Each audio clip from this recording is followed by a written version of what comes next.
90세까지 산다고 치면은 평생 탈장에 걸릴 확률이 하루 몇 프로? 열에 한 번이라고 생각하시면. 그럼 누구나 탈장할 수 있다. 누구나 걸릴 수 있죠. 응급 상황이 되기 전까지는 통증이 많이 없어요. 그래요? 네. 그럼 증상이 없는 거예요? 성인 남성 같은 경우는 고환이 막 소의 고환만큼 막 퍼지는, 그쪽으로 쭉 내려오구나. 계속 빠지는 거죠.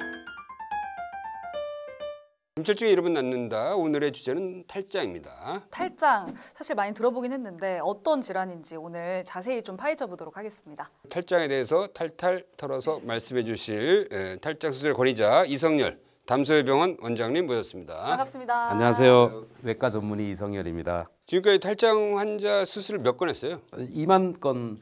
2만 건? 와. 이 탈장이 뭐예요? 탈출하는 겁니다. 장기가 배 안에 이제 구멍이 없어야 되는데 구멍이 이제 뭐 선천적이건 후천적이건 뚫려서 빠져나가는 거죠. 탈출된 장기는 뭐예요? 소장이? 대장도 빠지고 소장도 빠지고 소아 같은 경우에는 두 돌 미만의 애들은 이제 난소가 빠집니다. 주로 엄마가 임신을 하면 애가 장기들이 막 만들어질 거 아니에요, 그죠? 근데 이 고환이 원래 배 안에 만들어져요. 그래서 자라는 동안 이제 내려가는 음낭으로. 근데 그 내려간 길이 이제 열려 있는 거예요. 또 딸들은 이 자궁을 잡아주는 원인대가 양쪽 골반에 이렇게 고정이 된다고 보는데 이 원인대가 잘 고정이 되고 막혀야 되는데 그 구멍이 그게 열려서 그래서 어릴 때 이제 딸들은 주로 난소가 빠지게 되고 아들들은 이제 소장, 대장이 빠지게 되고. 근데 그걸 일반인들이 어떻게 알아요? 누구나 알 수 있습니다.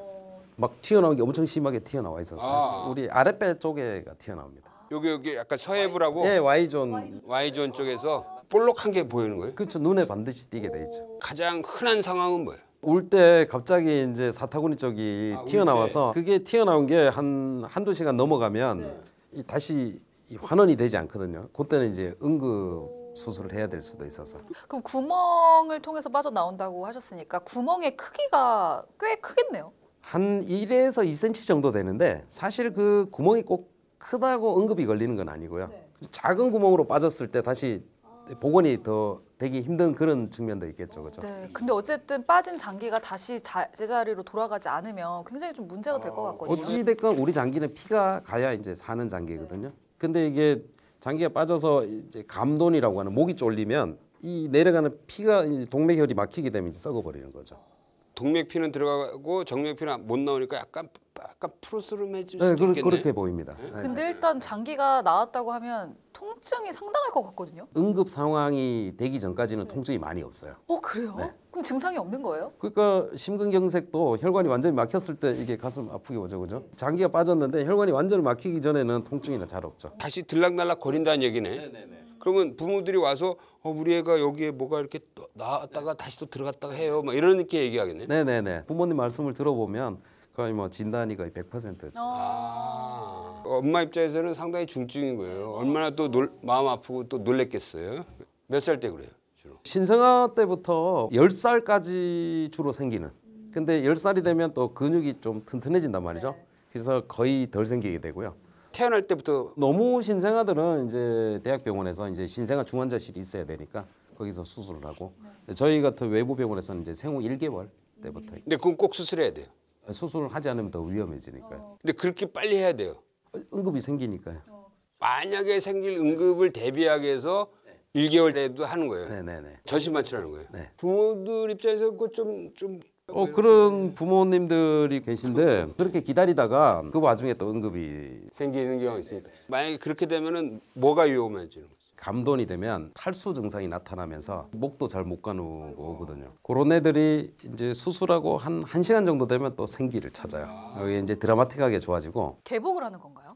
저 같은 경우에는 복강경 수술. 애들 기구가 또 따로 있어서요. 2.9mm짜리로는. 간단한 수술의 원리는 뭐예요? 어떻게 해요? 카메라가 배 안으로 들어가면 구멍을 다 보여줄 거 아니에요. 그 구멍만 메꿔주면 이제. 그 수술 기구가 배 안으로 들어가서 구멍을 안에서 보는 거구나. 왜냐하면 이미 빠져나간 걸 이 바깥에서 밀어넣으면 안 들어갈 거 아니에요, 그죠? 근데 이거를 안에서부터 당겨내면 거의 다 보존을 가능하고. 아니 회복도 빠를 것 같아요. 복강경으로 하면. 그날 거의 다 퇴원하죠. 그래서 수술하고 그날 돼요? 네, 대부분 그렇습니다.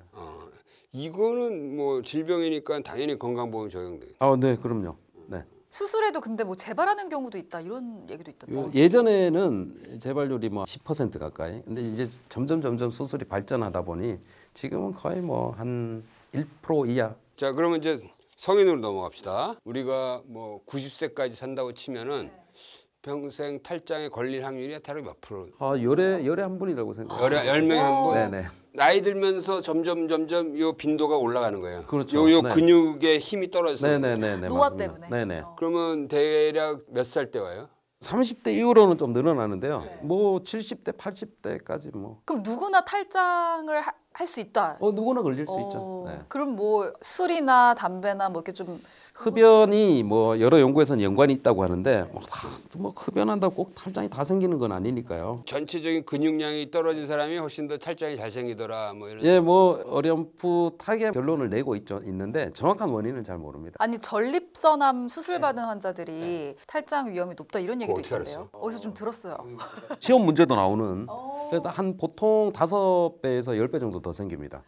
왜 그러냐면 전립선은 몸의 중앙에 있지 않습니까, 그죠? 이 중앙을 중심으로 양쪽 이제 골반으로 가는데 여기까지 수술 범위가 포함이 돼요. 탈장이 생기는 위치가. 그래서 좀 약해지겠죠, 그죠? 근데 그 요즘 전립선암도 다 복강경으로 하고 로봇을 할 텐데. 그렇죠. 로봇으로 하는 게 표준 치료로 알고 있습니다. 그럼에도 불구하고 그쪽 벽들이 다 네네네. 느슨해진단 말이에요. 네네. 그 전립선 수술 자체로. 네, 전립선 수술이 잘못된 게 아니라 아주 잘 됐는데 그걸로 인해서 이제 탈장의 위험도가 높아지죠. 그 이 나이 들어서 생기는 탈장도 위치는 거의 비슷해요. 거의 비슷합니다. 그 되게 소장일 것 같아요. 아니요, 어른은 또 창자가 빠진 경우는 좀 많지 않아요. 그러면은 난소도 빠질 수 있는 거예요? 어른은 거의 잘 없습니다. 오. 네, 어른은 대망이라고 하는 장기가 있거든요.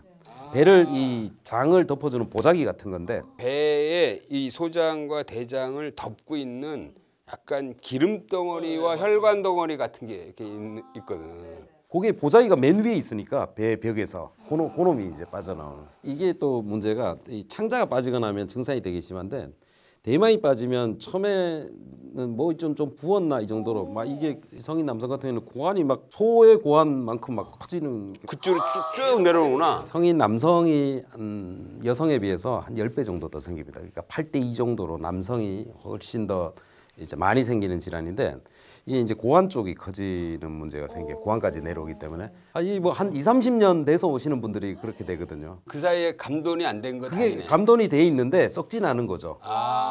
비뇨기과를 가시는 분도 계실 것 같아요. 맞습니다. 비뇨기과에 진료 보고 의뢰 오는 경우가 굉장히 많습니다. 그러면 어른들을 수술할 때도 복강경으로 요새 하시는 거예요? 어른 복강경 수술은 뭐 한 20년 전부터 이루어졌고요. 그래서 뭐 놓치는 경우도 당연히 없어질 거고. 똑같아. 성인도 이렇게 안으로 들어가서 묶어주고 나오는 거예요. 근데 이제 어른이 복잡해지는 게 어른은 이제 구멍이 4군데가 생길 수 있단 말이죠. 증상은 같은데.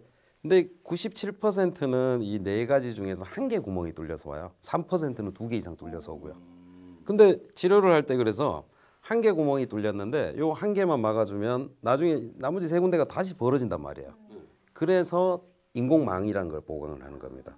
그러니까 이유가 구멍 있는 부위에 다 망을 이렇게 딱 쳐놓는 거예요. 4군데를 막아야 되기 때문에 여기를 전체 덮어줘 버리죠. 그럼 탈장 한 번 겪었던 사람이 또 걸리는 경우도 있나요? 그렇게 해도 재발률이 한 1000에 한 2~3명은 생길 수 있습니다. 그 또 인공망을 뚫고 또 나와. 옆이 밀리는 거죠. 그래서 이제 그걸 안 밀리게 하는 게 제일 이제 수술의 중요한 점이에요. 그리고 한 2, 3년에 한 분은 창자를 잘라요. 대망은 잘라내도 사실 큰 뭐 무리는 없는데 창자는 이제 문합을 해야 되니까 좀 더 위험해지죠. 창자와 창자를 중간에 잘라서 연결해 주는 수술까지 해야 되네. 네네네. 암 수술도 아닌데 장을 자르는 거는 너무 위험해지니까. 네. 이것도 건강보험 다 적용받는 그럼 거죠. 당연히 적용되죠. 더군다나 또 DRG라서요.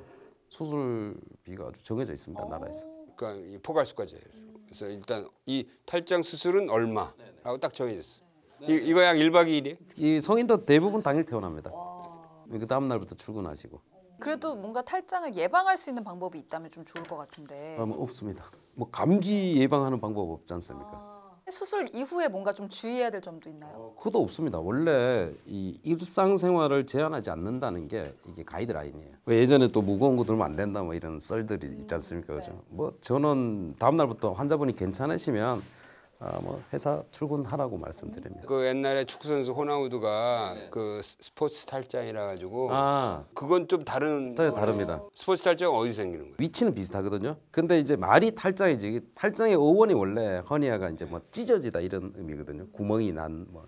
근데 이제 스포츠 탈장은 운동 선수들의 이제 근육을 싸고 있는 막이 이게 손상을 입는 거예요. 급격하게 턴을 하거나 뭐 하면. 근데 말은 이제 탈장인데 장이 튀어나오는 우리식의 탈장이 아니라 찢어진 거.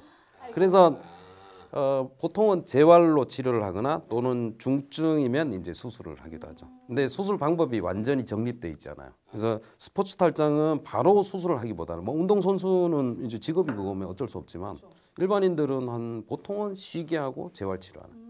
그러니까 스포츠 탈장하고 지금 얘기하고 있는 탈장은 완전히 개념이 다른 거네. 완전히 다르죠, 완전. 오늘 이성열 교수님과 탈장에 관한 이야기 나눠봤는데요. 끝으로 구독자분들께 한 말씀 부탁드리겠습니다. 탈장은 뭐 굉장히 간단한 질환이고요. 그리고 뭐 우리나라 같은 의료 선진국에서는 굉장히 쉽게 치료가 잘 됩니다. 다만 너무 이제 쉽게 치료가 되다 보니까 뭐 아까 제가 말씀드린 인공막에 대한 과장된 이런 치료법을 있는 것 같아요. 근데 수술이란 거는 뭐 암 수술과 마찬가지로 이 탈장 수술도 표준 치료라는 게 있습니다. 그래서 인공막을 잘 보강해서 하는 수술을 해야 되는 게 맞다고 생각하고 그리고 뭐 너무 걱정 안 하셔도 되고 어느 병원을 가도 우리나라 뭐 외과 선생님들이 제일 수술을 세계적으로 잘 하시니까요.